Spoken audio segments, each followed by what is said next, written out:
우리 오늘 하나님 말씀 로마서 9장 19절로 29절까지 말씀입니다.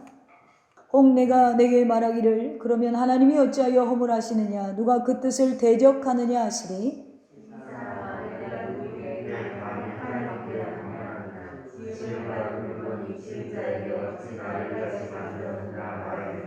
토기장이가 진흙 한 덩이로 하나는 귀히 쓸 그릇을 하나는 천히 쓸 그릇을 만들 권한이 없느냐? 하나님이 그의 진노를 보이시고 그의 능력을 알게 하옵소서. 나라로 준비된 진노의 그릇을 오늘 성신으로 담아하시고 또한 영광 받기로 예배하신 바 긍휼의 그릇에 대하여 그 영광의 풍성함을 알게 하고자 하셨을지라도 무슨 말을 하리요? 이 그릇은 우리니 곧 유대인 중에서뿐 아니라 이방인 중에서도 그릇인 자니라. 호세에 그래도 이르기를 내가 내 백성이 아닌 자를 내 백성이라 사랑하지 아니한 자를 사랑한 자라 부르리라. 너희는 내 백성이 아니라 한 곳에서 그들이 살아계신 하나님의 아들이라 일컬음을 받으리라 한것 아니니라. 또 이사야가 이스라엘에 관하여 외치되 이스라엘 자손들의 수가 비록 바다의 모래 같을지라도 남은 자만 구원을 받으리니 주께서 하나님에서 그 말씀을 이루고 속히 시행하시리라 하셨느니라. 또한 이사야가 미리 말한 바 만일 만군의 주께서 우리에게 씨를 남겨두지 아니하셨더라면 우리가 소돔과 같이 되고 고모라와 같았으리로다 함과 같으리라. 아멘. 할렐루야. 오늘 하나님 말씀의 제목은 그릇은 토기장이의 뜻대로 라는 제목으로 저와 여러분이 은혜를 나누겠습니다. 제가 이 시간에 여러분한테 하나 질문을 하자면 여러분은 여러분 자신이 행복하다고 생각하십니까? 나는 참 행복한 사람이다. 그렇게 생각하시죠? 네. 할렐루야?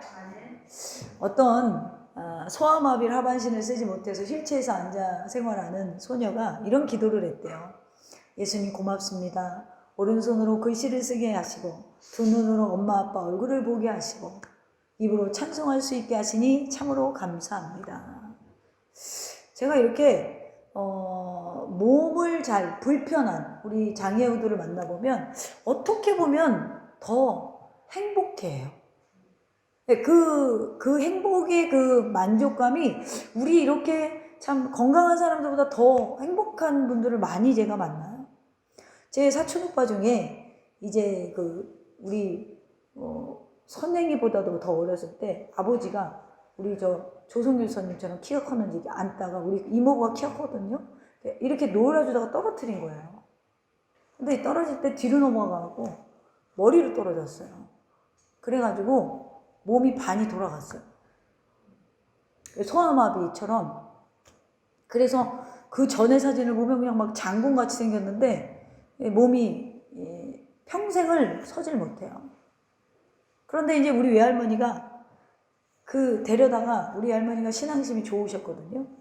맨날 다리를 주무르고 손을 주무르고 기도를 하니까 우리 할머니네는 맨 아랫마을이고 교회는 맨 꼭대기에 있어요. 모도가 우리 외할머니, 우리 어머니 고향인데 이 영종 뒤에 섬이 있습니다. 조그만. 근데 굉장히 교회가 높아요. 근데 기도를 맨날 새벽기도 갔다 오셔갖고 붙잡고 기도를 하니까 우리 사촌 오빠가요. 지팡이를 쥐고 걸었어요. 그래서 교회를 걸어 올라갔어요. 할렐루야? 이런 기적을 얘기해도 별로 감흥이 없네. 그렇게 올라갔어요. 근데 물론 도시에 와가지고 누가 기도도 안 해주고 누가 데리고도 안 다니니까 근데 그게 그 근육이라는 게 계속 운동을 해야 되잖아요. 아픈 사람은. 하지 않으니까 다시 안 좋아졌는데 자기가 너무 사모를 하니까요. 금요일마다 금식을 하고 혼자 금식해요. 그리고 성경을 그러니까 글을 못 배웠어요.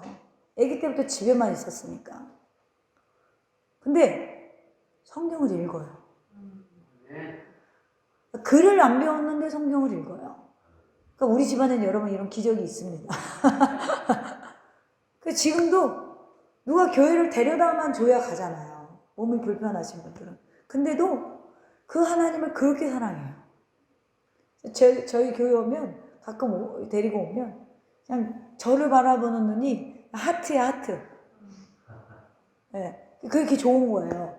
왜 그러면 아기 때 저가 한참 어리니까 오빠 어쩌고 저쩌고 그랬는데 커서 목사가 되니까 그 뿌듯한 거예요. 자기 마음에는.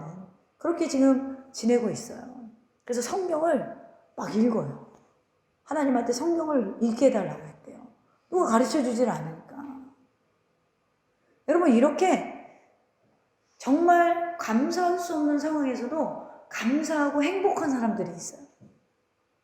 우리 같으면 상상하지 못할 이야기들이죠. 우리는 어떨 때는 99개를 가지고 있는데 100개가 아니라서 불평할 때가 있잖아요. 행복이라는 것은 여러분, 한 개를 가지고도 그 상황에 감사할 줄 아는 사람이에요. 이런 사람이 행복을 누려요. 이 세상을 살아가는 여러 종류의 사람들 가운데 자신이 참 행복하다고 생각하면서 살아가는 사람들이 있습니다. 반면에 어떤 사람은 나는 참 불행하다라고 생각하며 살아가는 사람들이 있어요. 어떤 사람은 인생이 다 그저 그런 거지 하며 살아가는 사람들이 있어요. 그러나 분명히 알아야 할 것은 예수 그리스도를 구주로 믿는 모든 그리스도인은 나는 예수님 한 분이 있기 때문에 행복한 거예요. 여러분, 우리가 이 세상 것 다 빼앗겨도 예수님이 있으면 행복한 사람이에요. 왜 그렇죠? 다시 일어날 수 있는 힘이 있으니까. 오늘 예수 그리스도로 말미암아 참 행복한 사람이라는 사실을 깨닫지 못하고 내가 교회 안에 앉아 있다면 여러분, 그 사람은 어떤 면에서는 올바른 신앙인, 성숙한 신앙인이 아직 되지 못한 상태예요. 그렇다면 오늘 우리 모두 진정으로 행복한 사람이 되려면 어떻게 해야 될까? 오늘 본문은 바울이 하나님께 불만을 품은 사람들에게 말하는 내용이에요. 본문에서 저는 20절이 눈이 들어와요. 20절에 뭐라고 합니까? 이 사람아, 내가 누구이기에 감히 하나님께 반문하느냐? 지음을 받은 물건이 지은 자에게 어찌 나를 이같이 만들었느냐? 말하겠느냐? 여러분, 삶에 만족하지 못하는 사람들에게 너무나도 당연하게 하나님께서 우리를 이렇게 만들었는데 우리는 이렇게 묻는 거예요. 내가 왜 이렇게 살아야 되죠? 왜 나를 이렇게 만들었죠? 왜 내가 하는 일을 안 되게 하시죠? 왜 나를 이렇게 힘들게 하시죠? 라고 묻는 자체가 하나님께 대한 불순종임을 성경에서 말하고 있어요. 왜 그래요? 오늘 제목의 답이 있죠? 그릇은 토기장이의 뜻대로. 넓적한 대접을 만들 것인지, 조그만 종지를 만들 것인지, 아니면 아주 커다란 항아리를 만들 것인지, 그것은 만드는 사람의 마음이라는 거예요. 마찬가지로 우리 인생이 왜 이런 것일까? 결국 주님의 섭리 가운데 인도하고 계시다는 그 시간이라는 거예요. 문득 제가 어제 이제 묵상을 하다가 성화라는 단어를 묵상을 했어요. 그러다가 찾아보니까 성화에는 이런 의미도 있더라고요. 어떤 물건을 특별한 목적을 위해 구별해 놓은 것, 분리, 떨어져 있는 것. 근데 이게 원래는 이 말이 구별과 거룩이 이 단어거든요. 근데 성화에도 이런 의미가 있다라는 거예요. 그러니까 우리가 단순히 성화라고 하면 뭐라고 생각해요? 어떤 추상적인 개념으로 그냥 내가 성장하는 거, 예수님을 닮는 거, 우리가 이렇게 생각을 했다가 제가 그걸 묵상을 하다가 찾아보니까 어떤 물건을 특별한 목적을 위해서 구별해 놓은 것이 성화이다. 그러면 제가 그냥 혼자 생각하기 이런 생각을 해봤어요. 세상에 내가 죄 가운데 태어났는데 내가 그리스도를 힘입어 구원을 받았지만 그 능력을 힘입어 세상과 분리되는 과정이 아닌가.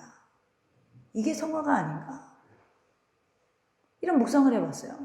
왜 이런 말을 제가 하냐면요. 저도 예전에는요. 세상과 나에 대한 불만이 많았어요. 왜 그러냐면 왜 우리 아버지는 일찍 돌아가신 거야? 10살에 돌아가셨거든요. 그러니까 얼마나 힘들었겠어요. 병이 들어서 돌아가셨기 때문에 그냥 막 돌아가시고 나니까 엄청 가난해진 거예요. 집이. 빚을 짓고 돌아가셔가지고 병원비로. 그 당시에는 건강보험 개념이 없을 때잖아요. 벌써 뭐 30년도 넘은 얘기니까.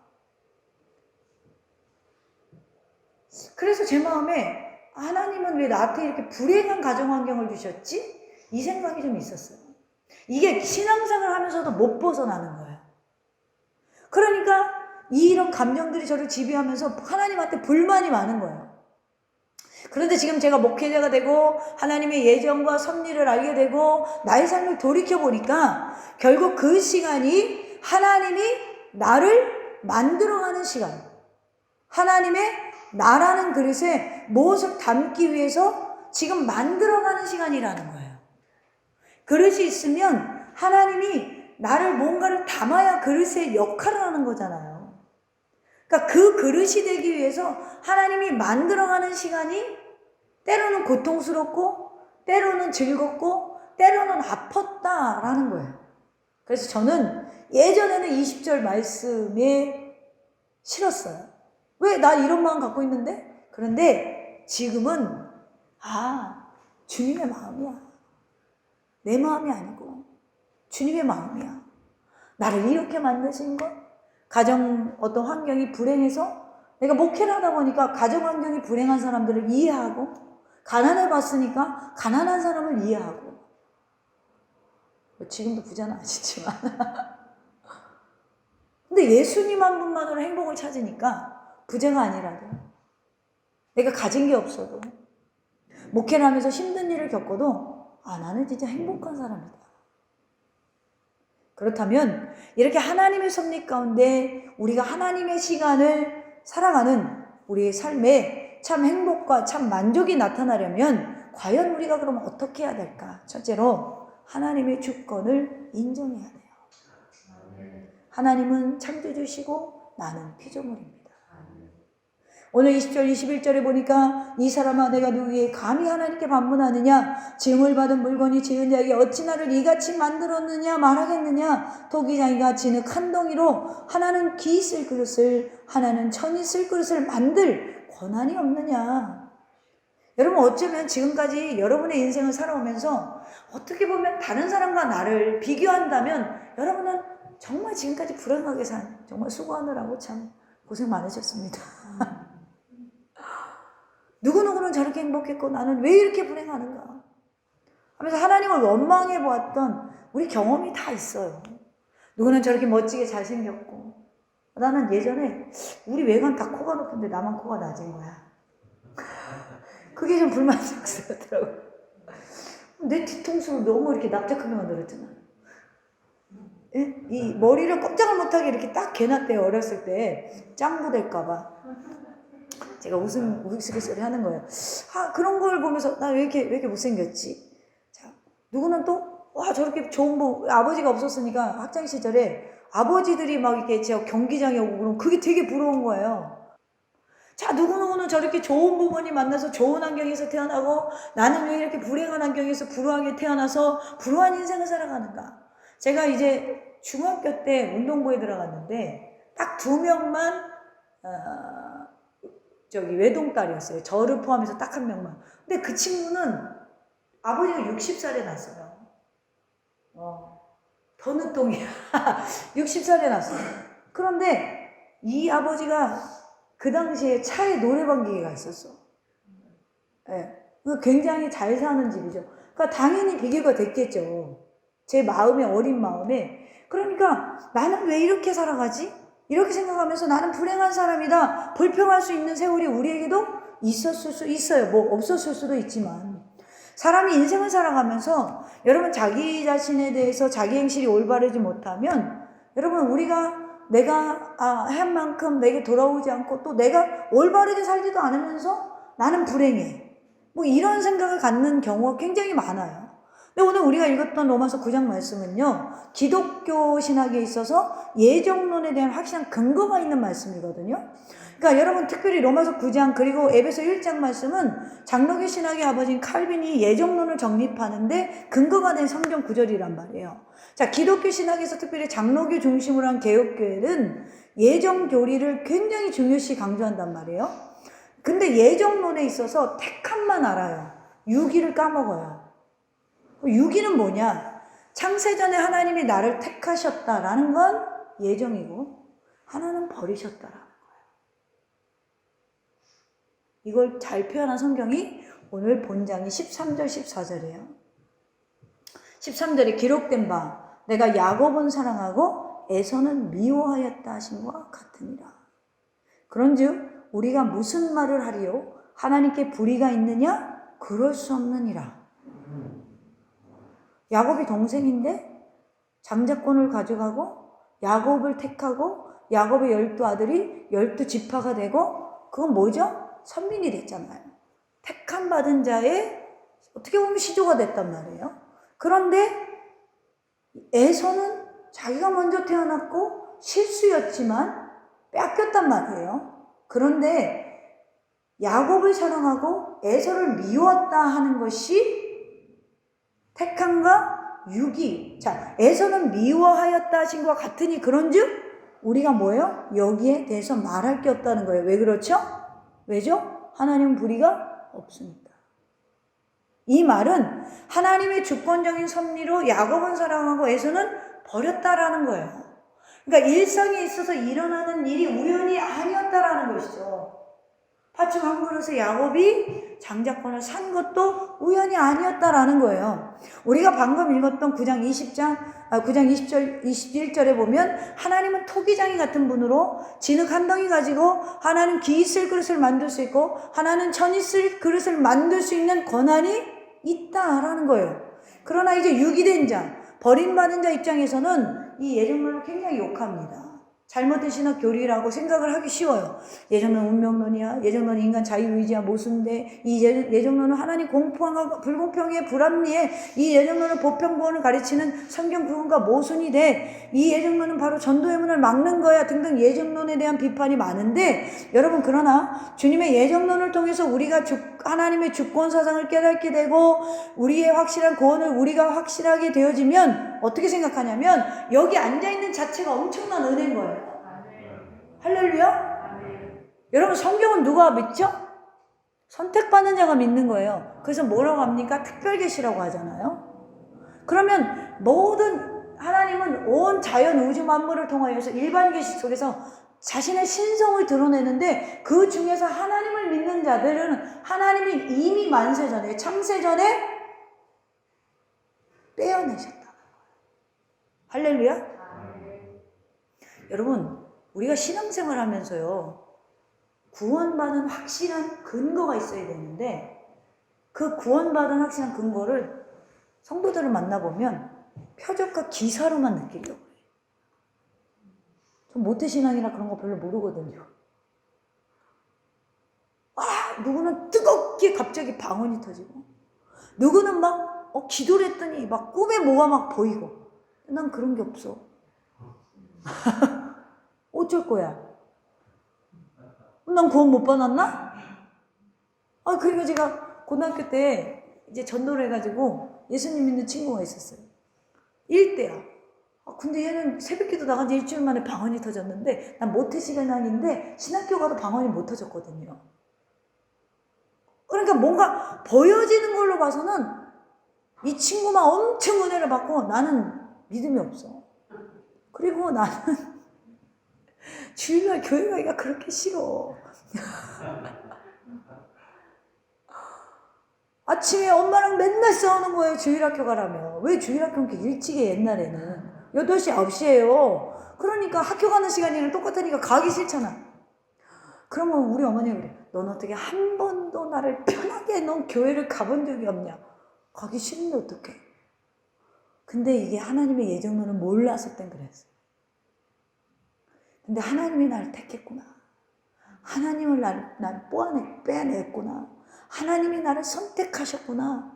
야, 하나님이 나의 섭리 속에서, 하나님의 섭리 속에서, 작정 속에서 나를 이끌어가고 계시구나.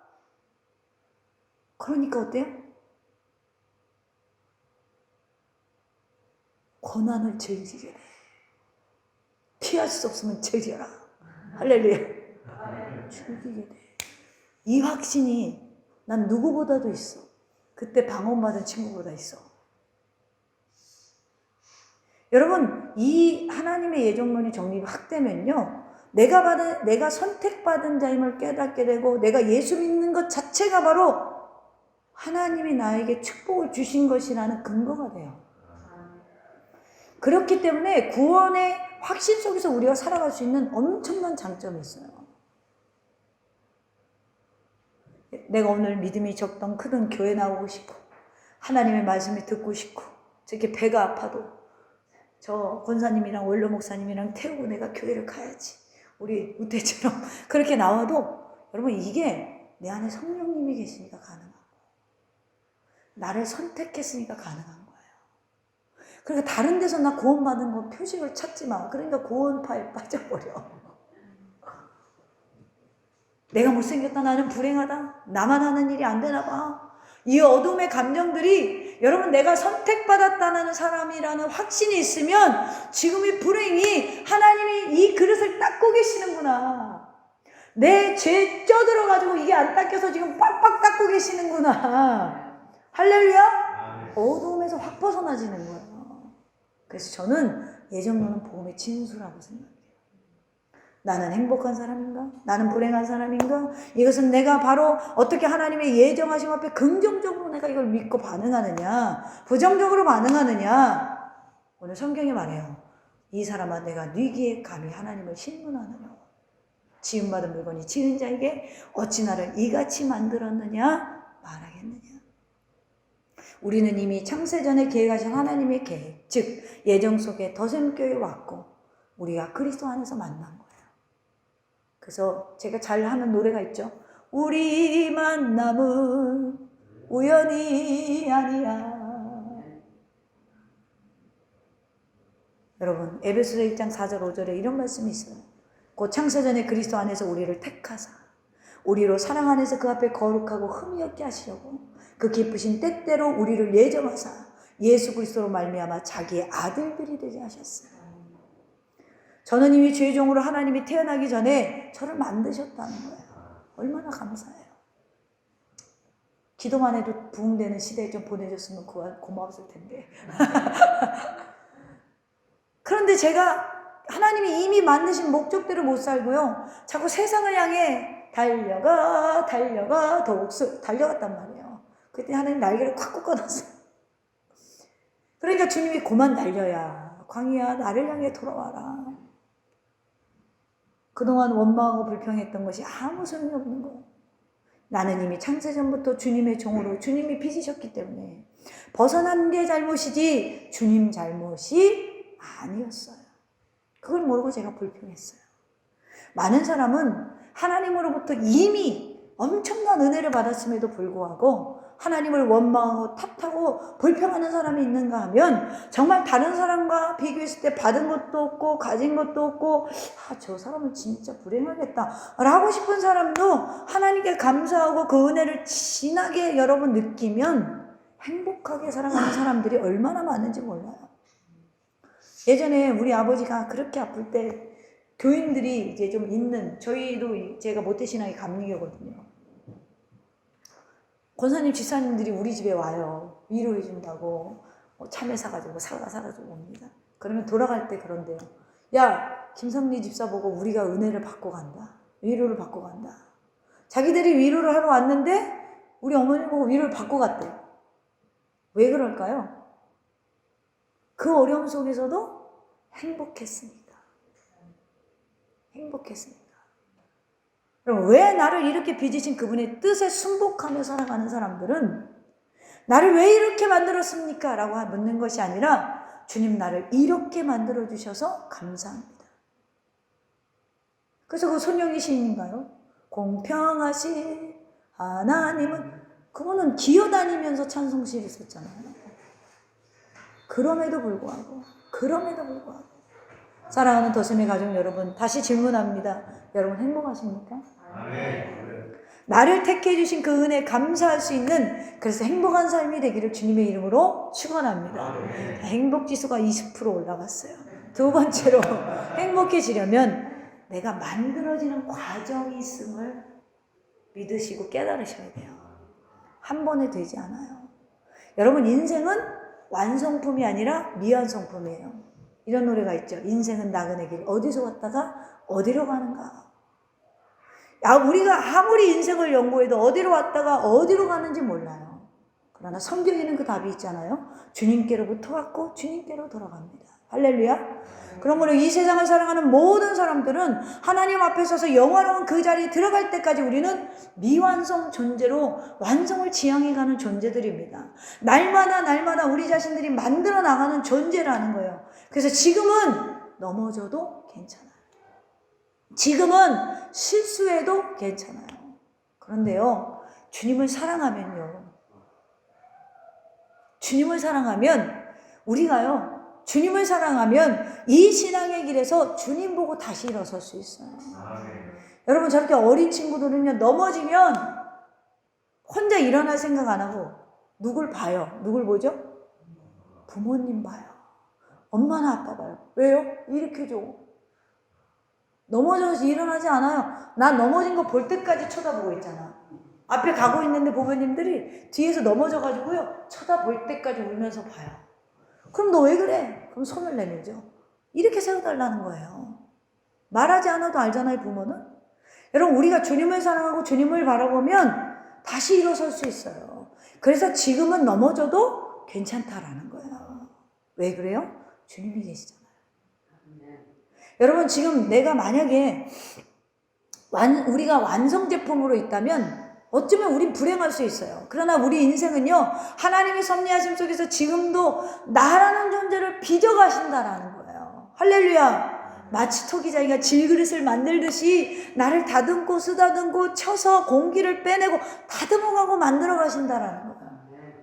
하나님 안에서 내 자신을 바라보는 사람은요 하나님을 통해서 힘과 용기를 얻습니다. 여러분 세상에 약점이 없는 사람이 있습니까? 있어요. 허물이 없는 사람이 있습니까? 있습니다. 세상에는 흠이 없는 사람이 없어요. 그런데 우리는요 많은 경우에 내가 가지고 있는 약점 때문에, 내가 가지고 있는 허물 때문에, 내가 가지고 있는 흠 때문에 우리는 절망하고 좌절하고 낙심해요.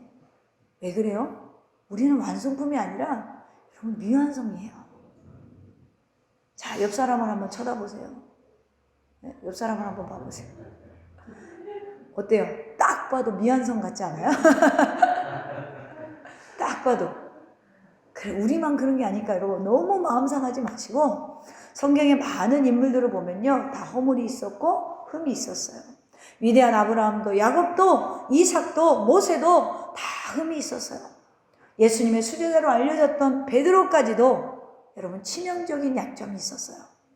그러나 그들이 하나님 앞에 딱 키고 만들어지고 하나님께 자신을 맡길 때 하나님은 그들을 귀히 쓰셨습니다. 여러분이 모세보다 못할 게 없고요. 여러분이 아브라함보다 못할 게 없고 여러분이 이삭이나 야곱보다 못할 게 없어요. 오늘 말씀을 준비하면서 용기를 잃은 자가 많은가 봐. 최소한도로 여러분들이 내가 장담할 수 있는 건 여러분들은 적어도 야곱보다는 인간성이 좋다는 거야. 여러분들이 훨씬 더 인간적이잖아요. 야곱이 많이 비겁했잖아요. 아마 성경에서 비겁하면 야곱이 1위일 것 같아요. 그런데 여러분 야곱이 얼마나 당당해요. 네? 아브라함도 거짓말쟁이였고 이삭도 거짓말했잖아요. 자기 목숨 걸고서 부인을 보호해야 되는데 숨기잖아요. 그러니까 여러분 남편이 최고인 거예요. 할렐루야. 어디 가서 속이진 않잖아요. 베드로는 천한 어부였잖아요. 성격이 급했잖아요.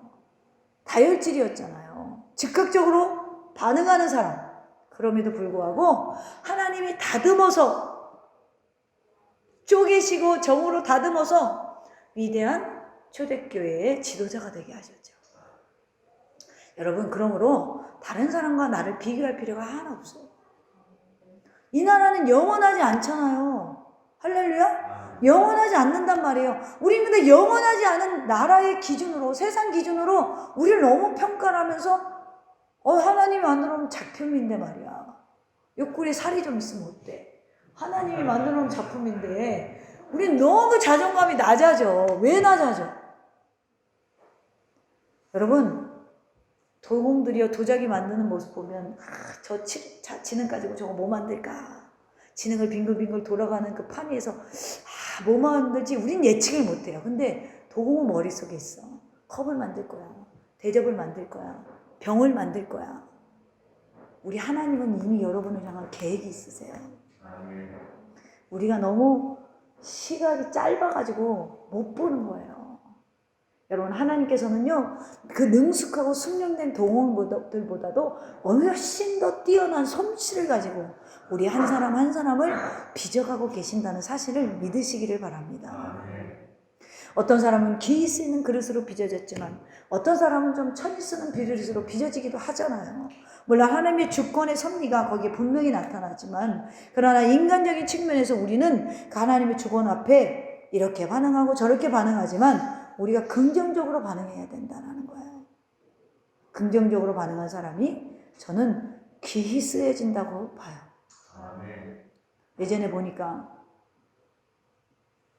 그냥 조상 대대로 눌려오는 밥그릇 쓸모가 없어서 개밥그릇으로 썼는데 고고학자가 오더니 몇 억이 가는 그릇이라는 거예요. 제가 그 소리를 들었거든요. 개밥그릇이었는데 여러분 천한 것 같아도 귀인의 손에 붙들리니까 몇 억짜리가 되잖아요. 사랑하는 성도 여러분, 우리도 하나님의 손에 온전히 붙들리면 그렇게 쓰임받을 수 있습니다.